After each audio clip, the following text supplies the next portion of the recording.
Hello વિદ્યાર્થી મિત્રો, ચિહ્નિત ગુજકેટ સેક્શનના જે મુદ્દાઓ છે જેની આપણે લાસ્ટ લેક્ચરમાં ચર્ચા કરી હતી એ મુદ્દાઓને આગળ વધારી અને આજે ચેપ્ટર રિલેટેડ જે મુદ્દાઓ છે એને પૂર્ણ કરીએ.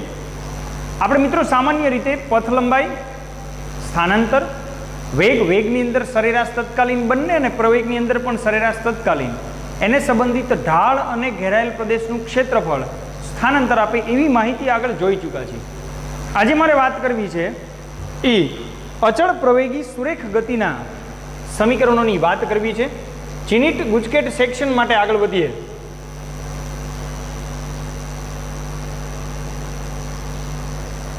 અચળ પ્રવેગી ગતિના સમીકરણો.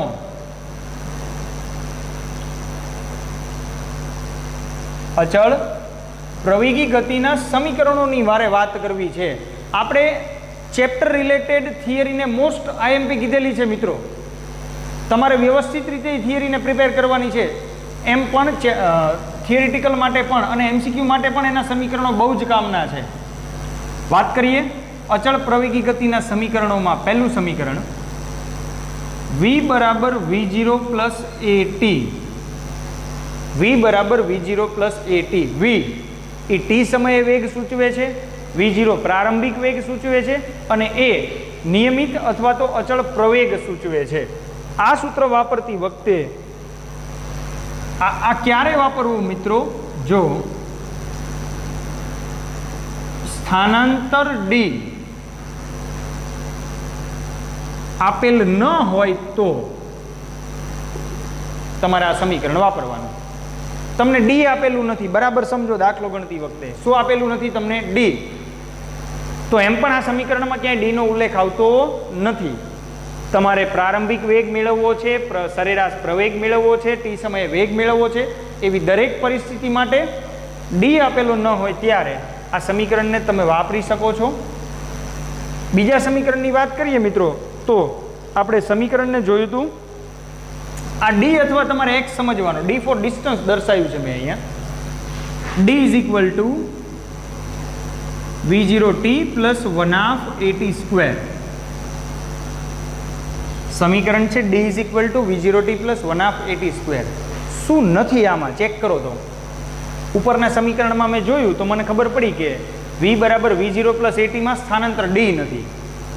આમાં તો d આપેલું છે, v0 આપેલું છે, a આપેલું છે. તો આપેલું શું નથી મિત્રો? આ નથી આપ્યું. જો અંતિમ વેગ v આપેલો ન હોય તો, અંતિમ વેગ આપેલો ન હોય તો તમારે આ સમીકરણ લેવું. ત્રીજું,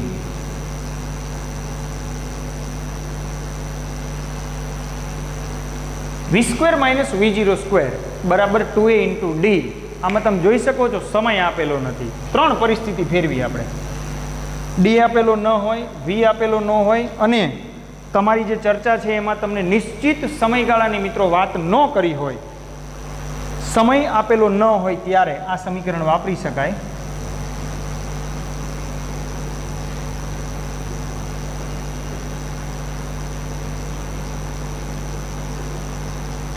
ચલો, હજી હું એમ કહી શકું છું એક સમીકરણ હજી. સરેરાશ વેગ એટલે v પ્લસ v0/2. સરેરાશ વેગ એટલે વેગનું સરેરાશ થયું. સરેરાશ વેગ એટલે v પ્લસ v0/2 આપણે એક ગણતરી માટે અહીંયા લીધું છે. પ્રારંભિક વેગ વત્તા અંતિમ વેગ બંનેનો સરવાળો ભાગ્યા 2 પણ તમને સરેરાશ વેગ આપે મિત્રો. આ સરેરાશ વેગ લઈ શકાય છે. હજી કન્ડિશનલી હું એમ કહી શકું, જો પ્રવેગ આપેલ ન હોય અને આમાં તો શું છે, અહીંયા પ્રવેગ છે, અહીંયા પ્રવેગ છે ને અહીંયા પ્રવેગ છે, પણ પ્રવેગ ન આપે તો ચલો પ્રવેગ એ આપેલ ન હોય તો ત્યારે સ્થાનાંતર d અથવા અંતર d ઈ સરેરાશ વેગ ઇન્ટુ t આવા સમીકરણથી મળે. તો આ થઈ ગઈ રજૂઆત. અચળ પ્રવેગી ગતિનું મિત્રો પહેલું સમીકરણ છે v બરાબર v0 પ્લસ at. આ ક્યારે વાપરવાનું? ડી આપેલું ન હોય ત્યારે. ડી બરાબર v0t plus half at square જો અંતિમ વેગ આપેલો ન હોય તો v square minus v0 square બરાબર 2a ઇન્ટુ ડી સમય આપેલો ન હોય ત્યારે અને સામાન્ય સરેરાશ વેગને પ્રારંભિક અને અંતિમ વેગના મિત્રો અહીંયા હું સ્પેસિફિક દર્શાવીશ જ્યાં v0 પ્રારંભિક વેગ છે જેથી કરીને થોડું તમને કન્ફ્યુઝન ન રહે. આપણે સામાન્ય ગણતરીના પોઈન્ટ ઓફ વ્યૂ સંજ્ઞા ક્યાંક એની યુ એનસીઆરટીમાં યુ અથવા v0 આપેલી છે, બંનેમાંથી કોઈ પણ ચાલે અને પ્રવેગ એ આપેલ ન હોય ત્યારે આ વાપરી શકાય. આગળ વાત કરીએ મિત્રો, થિયરી સેક્શનમાં મેં તમને એક નાનકડો દાખલો ગણાવેલો હતો. એ હતો nમી સેકન્ડમાં કપાતું અંતર, nમી સેકન્ડમાં નિયમિત પ્રવેગી ગતિમાં પદાર્થે nમી સેકન્ડે કાપેલું અંતર dn ઇઝ ઇક્વલ ટુ મિત્રો એક નાનકડી થિયરીથી આપણે આને સમજવાનો પ્રયત્ન કરેલો હતો. v0 પ્લસ a બાય 2 કૌંસમાં 2n માઇનસ 1 આપણે લઈ શકીએ છીએ એને v0 પ્લસ a બાય 2 કૌંસમાં 2n માઇનસ 1. આ સૂત્રથી હું n મી સેકન્ડે કાપેલું અંતર મેળવી શકું મિત્રો. n મી સેકન્ડે, n સેકન્ડમાં ને n મી સેકન્ડે બંને ડિફરન્સ છે, બંને રજૂઆત અલગ અલગ છે. એટલે પરફેક્ટલી જો મારે એને સમજવું હોય તો n મી સેકન્ડે કાપેલું અંતર એવી કન્ડિશનમાં સૂત્ર v0 પ્રારંભિક વેગ એ નિયમિત પ્રવેગ 2n માઇનસ 1 એ n મી સેકન્ડ સૂચવે છે 5મી સેકન્ડે કે ભાઈ 15મી સેકન્ડે 17મી સેકન્ડે વગેરે વગેરે. તો એવી કન્ડિશનમાં આ સૂત્ર વાપરી શકાય છે. તો આ પ્રમાણે મિત્રો આજના પ્રથમ સેક્શનની અંદર આપણે આટલા સૂત્રોને ધ્યાનમાં લઈશું. આગળ વાત કરીએ મિત્રો, અચળ પ્રવેગી ગતિના સમીકરણોમાં જ આગળ વધીએ તો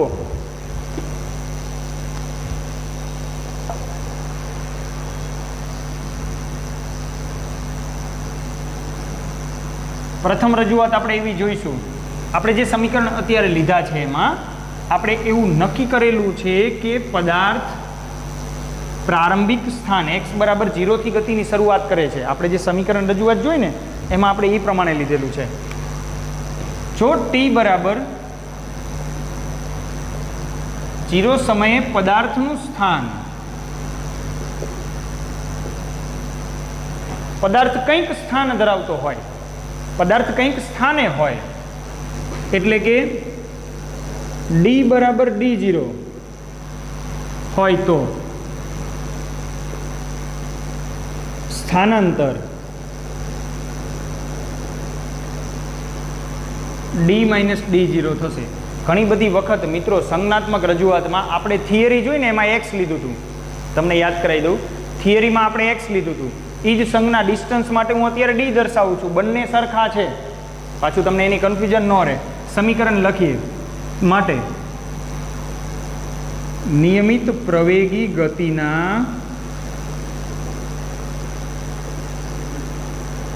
સમીકરણો, પહેલું v square minus v0 square બરાબર અથવા v બરાબર v0 પ્લસ at ક્રમ સમાન રાખીએ, આમાં ફેર નહીં પડે.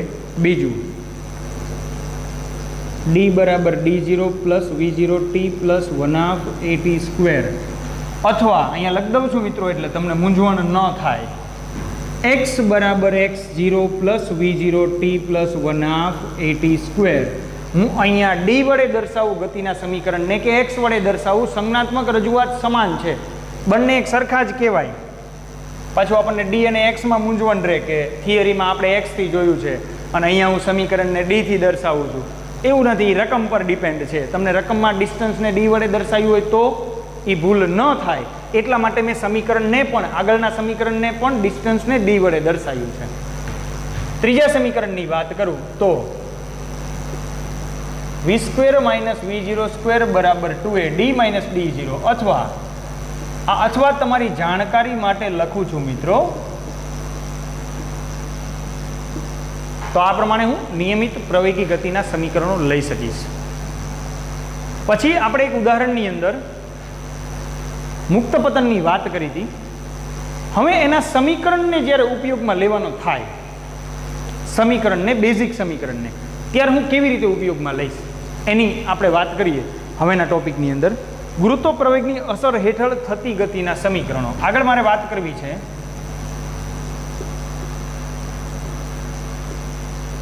ગુરુત્વ પ્રવેગની અસર હેઠળ થતી ગતિના સમીકરણો. એવા સમીકરણોની વાત કરવી છે જેમાં ગુરુત્વ પ્રવેગની અસર હેઠળ ગતિ થતી હોય. ચલો, બે પ્રકારે હું સમીકરણને વ્યાખ્યાયિત કરી શકું. બરાબર સમજજો.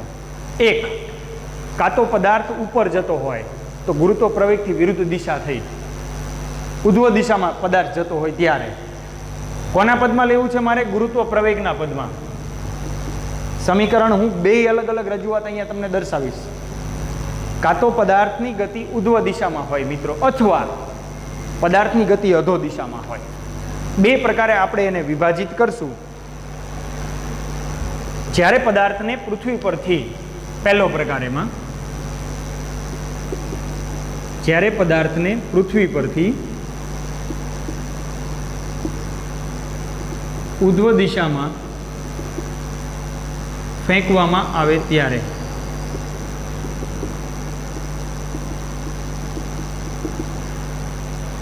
પદાર્થને પૃથ્વી પરથી ઉધ્વ દિશામાં ફેંકીએ, ઉધ્વ દિશા એ આપણા પ્રવેગની દિશા એટલે ધન લઈએ, ત્યારે ગુરુત્વ પ્રવેગ મિત્રો ઋણ થશે. કારણ કે પ્રવેગ આમ છે, જ્યારે ગુરુત્વ પ્રવેગ આમ છે. તો આ જે નિયમિત પ્રવેગી ગતિના સમીકરણો છે એમાં મારે શું મૂકવું પડે? એ બરાબર માઇનસ જી મૂકવા પડે. એ બરાબર માઇનસ જી લેતા ગતિના સમીકરણો, એમાં પહેલું v બરાબર v0 માઇનસ જીટી, બીજું ડિસ્ટન્સને d અથવા x વડે દર્શાવો, એ હવે તમે સંજ્ઞાત્મક સમજી જજો. d is equal two v0t minus 1/gt², અને ત્રીજું v² minus v0² is equal two minus 2gd અથવા x માઇનસ 2gx અથવા માઇનસ 2gd. આ દરેક કિસ્સાની અંદર અહીંયા મેં એ બરાબર માઇનસ જી લીધા. માત્ર એક ફેરફાર. કયો ફેરફાર? એ બરાબર માઇનસ જી. સમીકરણ આ જ, સમીકરણ રજૂઆત આ જ, માત્ર એક ફેરફાર થાય. હવે મારે વાત કરવી છે ગુરુત્વ પ્રવેગની દિશામાં. જ્યારે પદાર્થ મુક્ત પતન પામતો હોય, મુક્ત પતન પામતા પદાર્થની વાત છે.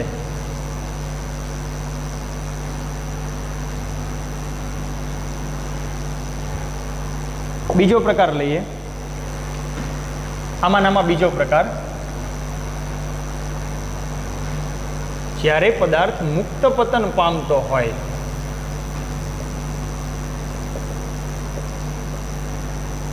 મુક્ત પતન માત્ર હું સંદર્ભ પૂરતું લખીશ, કારણ કે મુક્ત પતનમાં આપણે પ્રારંભિક વેગને શૂન્ય લઈએ છીએ. એટલે કે પદાર્થ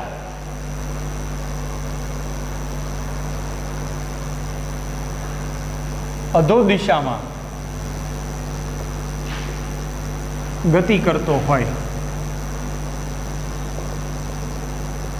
ત્યારે મિત્રો એ બરાબર જી થશે. એ બરાબર પ્લસ જી, કારણ કે હવે પ્રવેગની દિશા ને ગુરુત્વ પ્રવેગની દિશા સમાન થઈ. જ્યારે હું ઉધ્વ દિશામાં વાત કરતો હોય ત્યારે દિશા વિરુદ્ધ થઈ, અધો દિશામાં વાત કરતો હોય ત્યારે સમાન થઈ. તો ગતિના સમીકરણો મિત્રો સિમ્પલ રીતે આપણે જેમ વ્યાખ્યાયિત કરી છીએ એમ, પહેલું સમીકરણ ગતિના સમીકરણો v is equal to v0 plus GT, બીજું d is equal two v0t plus half gt², અને ત્રીજું v² માઇનસ v0² બરાબર 2gd. આ પ્રમાણે લઈ શકાય. આ બે મેઇન ડિફરન્સ છે આ મિત્રો. જે આપણે જ્યારે કન્ડિશનલી વાત કરતા હોય ને પદાર્થ રિલેટેડ, ત્યારે જ આ સમજમાં આવે આ બંને. એટલે એમસીક્યુમાં આપણે એને ખાસ ધ્યાનમાં લેવાનું છે. ઉધ્વ દિશા ગુરુત્વ પ્રવેગની વિરુદ્ધ દિશા થઈ. અધો દિશા એ ગુરુત્વ પ્રવેગની દિશા થઈ. અધો દિશામાં હોય ત્યારે એની જગ્યાએ માત્ર જી મૂકવાનું છે. ઉધ્વ દિશામાં હોય ત્યારે એની જગ્યાએ માઇનસ જી મૂકવાનું છે. આને આપણે ભૂલવાનું નથી મિત્રો. તો આ પ્રમાણે હું ગુરુત્વ પ્રવેગની અસર હેઠળ ગતિના સમીકરણોને વ્યાખ્યાયિત કરી શકું.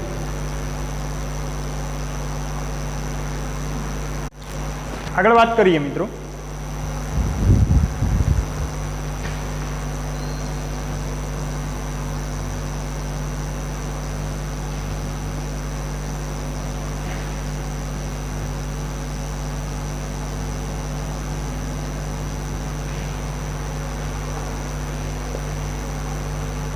હવે આપણી પાસે મુદ્દો વધે છે મિત્રો. એમાં સૌથી મહત્વનો અને છેલ્લો ભાગ છે એ છે સાપેક્ષ ગતિ. સાપેક્ષ ગતિની અંદર આપણે સ્થાનને, એને અનુરૂપ સ્થાનાંતર અને વેગને ત્રણેયને સાપેક્ષતાના પદમાં સમજવાનો પ્રયત્ન કરીએ. સૌથી પહેલાં હું સમજશું સાપેક્ષ સ્થાન. સાપેક્ષ સ્થાન માટે બે કન્ડિશન જરૂરી છે. ધારો કે t બરાબર 0 સમયે, t બરાબર 0 સમયે પદાર્થ A નું સ્થાન x ઓફ 0, પદાર્થ B નું સ્થાન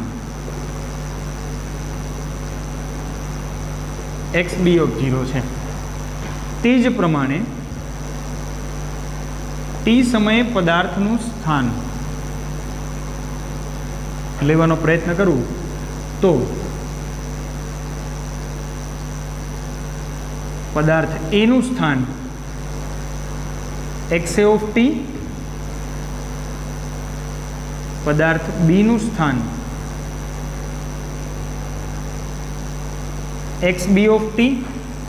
તે જ પ્રમાણે t સમયે જ બધી ચર્ચા લઉં એટલે હજી મારે આમાં એક મુદ્દો લખી શકાય કે પદાર્થ A અને B ના વેગ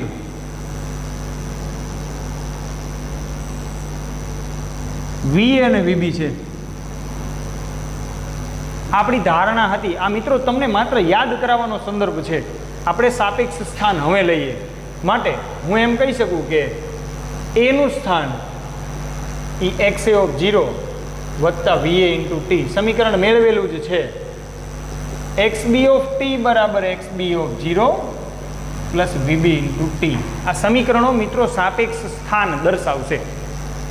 સાપેક્ષ સ્થાન દર્શાવશે. પદાર્થ A અને B નું સ્થાન હું આ પ્રમાણે લઈ શકું છું. બીજી મારે વાત કરવી છે સાપેક્ષ સ્થાનાંતરની.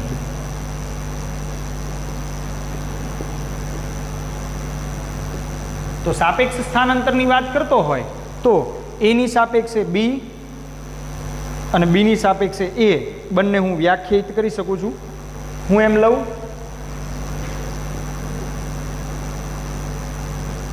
પદાર્થ A ની સાપેક્ષે B નું સ્થાન એટલે કે સ્થાનમાં થતો ફેરફારના સંદર્ભમાં લઉં તો xba ઓફ t એટલે કે xb ઓફ t માંથી xa ઓફ t બાદ કરો. પહેલી વાત, આપણે સાપેક્ષ સ્થાનનું જે સમીકરણ મેળવેલું છે xb ઓફ t તમારી પાસે છે અને xa ઓફ t તમારી પાસે છે, અહીંયા મૂકો તો માટે હજી એમ કહી શકું કે xba of t is equal two xb of 0 minus xa of 0. પહેલાનો તફાવત, પછી બંને માટે plus VB minus VA into t. હજી આને આમ કહી શકાય xba of 0 plus VBA of t, VBA into t. શેના બરાબર? xba ઓફ t બરાબર. t સમય સૂચક છે, અહીંયા t સમય સૂચક છે અને અહીંયા t ગુણાકાર સ્વરૂપમાં છે એટલે xba ઇન્ટુ t એવું કહી શકાય અહીંયા. તો આના ઉપરથી આપણે એમ કહી શકીએ કે સાપેક્ષ વેગ માટે VBA is equal two, VBA ને સૂત્રનો કરતા બનાવવો તો xba t સમયે માઇનસ xba 0 સમયે ભાગ્યા સમયગાળો t. આ થઈ ગયો સાપેક્ષ વેગ. વેરી ડીપમાં જઈએ સાપેક્ષ વેગમાં તો અંતે તો તમને સ્થાનાંતર ભાગ્યા સમયગાળો જ આપે, પણ જે પદ છે એને સાપેક્ષતાના પદમાં તમારે લખવાના છે. તો આ વાત થઈ ગઈ મિત્રો સ્થાનાંતરની. હવે હું એની સાપેક્ષે બી ને બીની સાપેક્ષે એના વેગને માત્ર વ્યાખ્યાયિત કરું હું તો અહીંયા લખીશ સાપેક્ષ વેગ. એમાં તમારે બે જ મુદ્દા દર્શાવવા છે. પદાર્થ એની સાપેક્ષે બી નો વેગ VBA is equal two VB minus VA, અને પદાર્થ બી ની સાપેક્ષે એ નો વેગ VAB is equal two VA minus VB. તો આ પ્રમાણે મુખ્ય મુદ્દો સાપેક્ષ સ્થાન હતો. t બરાબર 0 સમય t સમય સ્થાન અને વેગ લઈ લીધા છે તો હું સ્થાનને આ પ્રમાણે દર્શાવી શકું. Simple. XA of t is equal to XA of 0 plus VA into t. XB of t is equal to XB of 0 plus VB into t. એ જ પ્રમાણે સાપેક્ષ સ્થાનાંતર આ અથવા આ સંદર્ભમાં અથવા આ સંદર્ભમાં વેગ. તો વેગની વાત કરતા હોય તો VBA એની સાપેક્ષે બીનો વેગ અને VAB બીની સાપેક્ષે એનો વેગ. તો આ પ્રમાણે મિત્રો આપણે આ જે સંપૂર્ણ ટોપિક છે એને સમજી શકીએ છીએ. સાપેક્ષ વેગ અને સાપેક્ષ સ્થાનાંતરને તમે જોઈ શકો છો વ્યવસ્થિત તમારે એને પ્રિપેર કરવાનું છે. આગળ વધીએ મિત્રો આ જ સેક્શનમાં. તો હવે મારા અંતિમ સ્ટેપ તરફ આપણે રજૂઆતમાં જઈએ છીએ.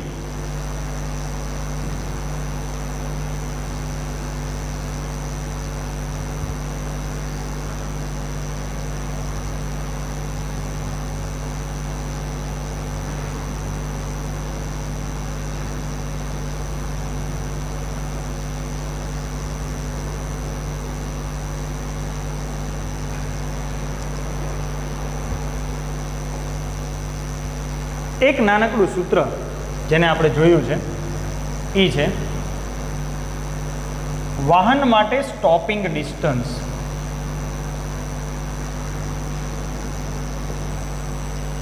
વાહન માટે સ્ટોપિંગ ડિસ્ટન્સ આપણે એનું સૂત્ર મિત્રો વ્યાખ્યાયિત કરી નાખેલું છે બહુ શોર્ટમાં અહીંયા જોઈશું. ds is equal to v0 square by 2a, જ્યાં એ પ્રતિ પ્રવેગ છે. કારણ કે જ્યારે આપણે બ્રેક મારીએ ને ત્યારે આપણે પ્રવેગની વિરુદ્ધ દિશામાં એને અટકાવવાનો પ્રયત્ન કરીએ એટલે વાહન પર વેગની વિરુદ્ધ દિશામાં બળ લાગશે. એટલે નોર્મલી આપણે એને પ્રતિ પ્રવેગી ગતિ સમજશું. એટલે ds is equal to v0 square by 2a. મિત્રો આ ચેપ્ટરની અંદર મેં તમને એક સેક્શનની અંદર વિકલનીય સૂત્રોની વાત કરી દીધી છે.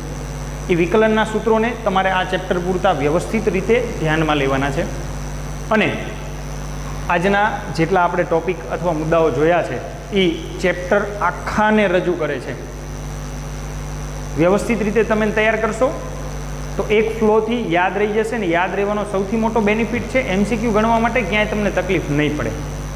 તો વાહન માટે સ્ટોપિંગ ડિસ્ટન્સ એનું સૂત્ર ds is equal to v0 square by 2a એ એક રહી જાય છે, એને પણ આપણે અહીંયા ધ્યાનમાં લઈશું. આ લેક્ચરની અંદર મિત્રો મારે એક હજી નાનકડી રજૂઆતને એડ કરવી છે. એ છે સંકલન. તમારી એપેન્ડિક્સમાં આપેલી વસ્તુ છે. એ સંકલનને મારે એડ કરવું છે. એટલે ક્યારેક ક્યારેક આપણે વિકલનની સાથે સાથે સંકલનનો પણ ઉપયોગ જરૂરી બને છે. અને એવા કિસ્સાની અંદર સંકલનના સૂત્રોની આપણે ખાસ કરીને મેથ્સના વિદ્યાર્થીઓને એ ગ્રુપવાળા વિદ્યાર્થીઓને 12મા ધોરણની અંદર સંકલનના મિત્રો 3 થી 4 ચેપ્ટર આપેલા છે સિલેબસ પોઈન્ટ ઓફ વ્યૂ. આપણે કેટલાક જ બેઝિક સૂત્રનો ઉપયોગ છે એ ઉપયોગિતા જ સમજવાનો પ્રયત્ન કરશું. અત્યારે સંકલનની ઉપયોગિતાને જ સમજવાનો પ્રયત્ન કરશું. એટલે એકદમ શોર્ટમાં આપણી જરૂરિયાત પ્રમાણે હું સૂત્રોને અહીંયા વ્યાખ્યાયિત કરીશ. એટલે મારે વાત કરવી છે અત્યારે સંકલનની. એને કહીશું મિત્રો આપણે ઇન્ટિગ્રેશન. ઇન્ટિગ્રેશન એટલે નોર્મલ સ્મોલ આઈની સંજ્ઞા હોય ને એવી સંકલનની સંજ્ઞા છે. સંકલન બે ભાગમાં વિભાજિત છે. અનિયત સંકલન અને નિયત સંકલન. સંકલન કરશે શું મિત્રો? સંકલન અને વિકલન એકબીજાની પ્રતિક્રિયા છે, ઊંધા છે. સંકલન અને વિકલન એકબીજાની પ્રતિક્રિયા એટલે કે ઊંધા છે. એક વિભાજન કરવાનું કામ કરે છે ટુ ડિફરન્શિએટ, અને એક એ વિભાજન કરેલા વિધેયોને ભેગા કરવાનું કામ કરે છે એટલે કે ટુ ઇન્ટિગ્રેટ. ટુ ઇન્ટિગ્રેટ કરવું એટલે ભેગા કરવું.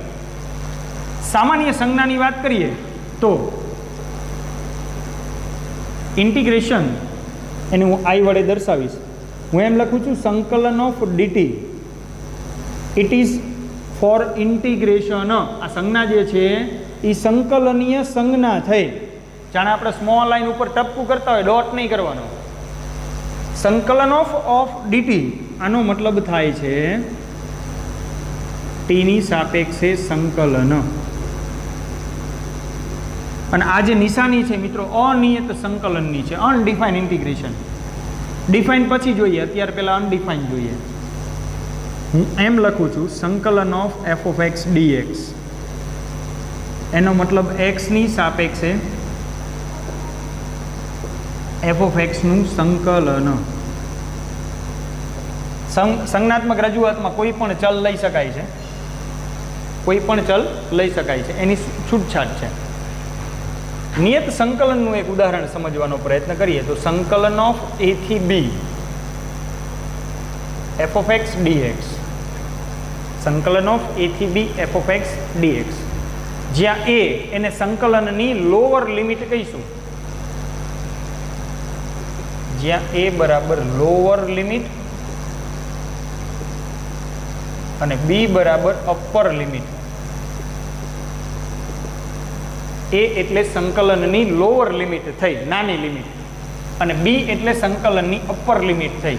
સંકલન ઓફ એ થી b f of x dx, સંકલન ઓફ એ થી b f of x dx આ નિયત સંકલન સૂચવે છે. આનો જવાબ મિત્રો કેવી રીતે લાવી શકીશ જોઈજો અહીંયા.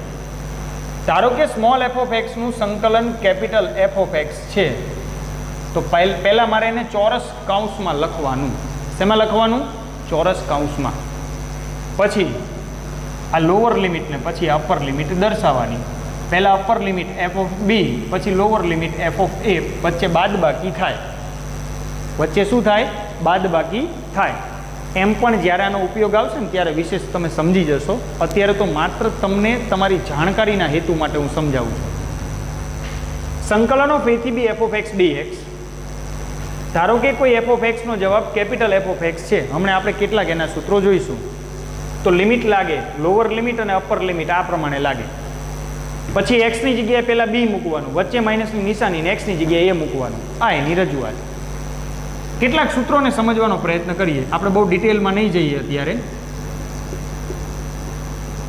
માત્ર જાણકારી માટે. ડિટેલમાં જઈશું નહીં, માત્ર જાણકારી માટે. સૌથી પહેલું સંકલન ઓફ 1 dt. સૂત્રો બધા જ હું અનિયતમાં લખીશ.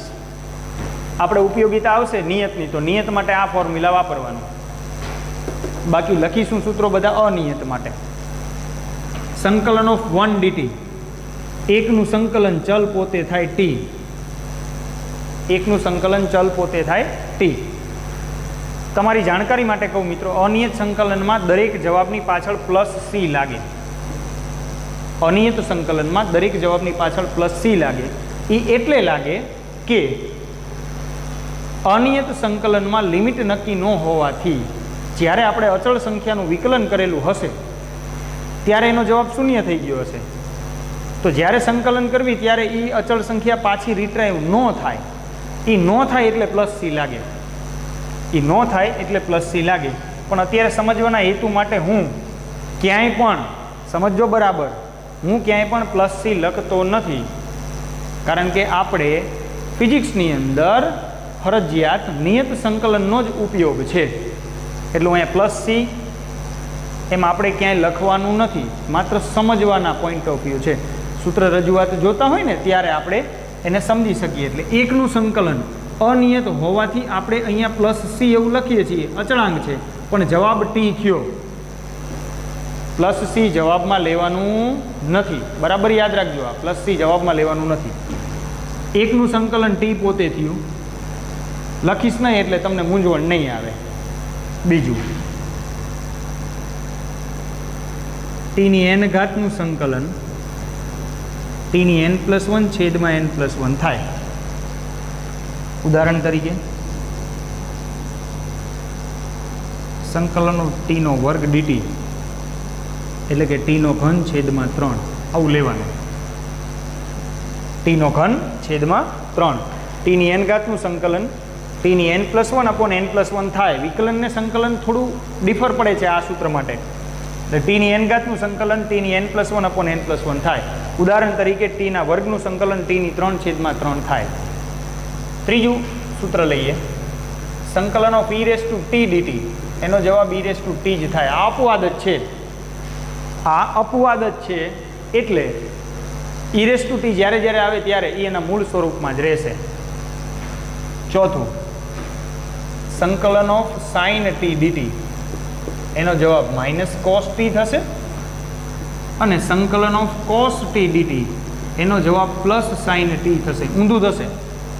જેવી રીતે કોસનું વિકલન -sin થાય, એવી રીતે સાઇનનું સંકલન -cos થાય. હવે ક્યારેક આપણને એમ થાય કે સંકલન ને વિકલન કેવી રીતે એકબીજાના ઊંધા હશે, પ્રતિક્રિયા હશે. એ મુદ્દાને સમજવા માટે એક ઉદાહરણથી હું તમને એ મુદ્દો સમજાવીશ, એટલે એની ક્યારેય કન્ફ્યુઝન ન રહે. ઉદાહરણ અહીંયા જ લઈએ, આની પ્રૂફ જોઈએ. કોઈ પણ સંકલનીય પદના જવાબનું વિકલન કરવાથી, કોઈ પણ સંકલનીય પદના જવાબનું વિકલન કરવાથી મને વિધેય મળી જવું જોઈએ. એટલે કે હું d/dt ઓફ sin t લઉં તો તમે જાણો છો કે સાઇનનું વિકલન cos થાય બરાબર cos t થાય, તો જ કોસનું સંકલન પ્લસ સાઇન થાય, તો જ થાય, નહીંતર ન થાય. એટલે આના દરેક પદ તમે જોઈ શકો છો. ઉદાહરણ તરીકે ટીનો ઘન છેદમાં 3 છે. ઉદાહરણ તરીકે ટીનો ઘન છેદમાં 3 છે. હવે પ્રૂફ જોઈએ આનું, એની સાબિતી મારે જોવી છે. તો સંકલનના કોઈ પણ જવાબનું વિકલન કરતા આ મળી જાય, મને t² મળી જશે. ચાલો કેવી રીતે? d/dt ઓફ ટીનો ઘન છેદમાં 3. ચલો 1/3 બહાર નીકળે.